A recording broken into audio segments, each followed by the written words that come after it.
Nako, ayun na si Maring Cora. Saan kaya yan pupunta? Nako, parang papunta dito at maniningil na. Ay, sandali nga. Ate, dito ka muna nga sa tindahan. Sandali. At pag may naghanap sa akin, sabihin mo umalis. At hindi mo alam kung anong oras babalik, ha? Sige po, ma. Maring Bern? Maring Bern? Ay, magandang umaga po, Ate Cora.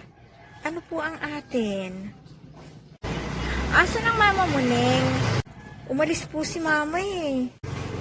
Ganun ba? Saan nagpunta? Naku, hindi po sinabi kung saan siya pupunta. Anong oras kaya ang balik?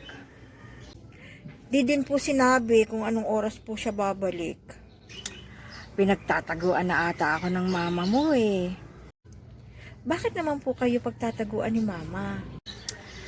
May haram siya kasi sa aking pera. Eh ang sabi niya, 1 week lang daw at ibabalik niya. Eh mag 2 weeks na ngayon, wala pa siyang ibinabayad sa akin.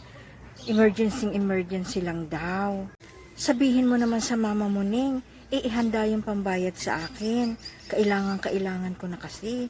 Noon kasing nangungutang siya, nakakapunta siya ng bahay.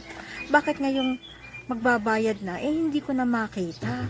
At pinagtataguan pa ako. Ah, sige po, sasabihin ko po. Pasensya na po ha.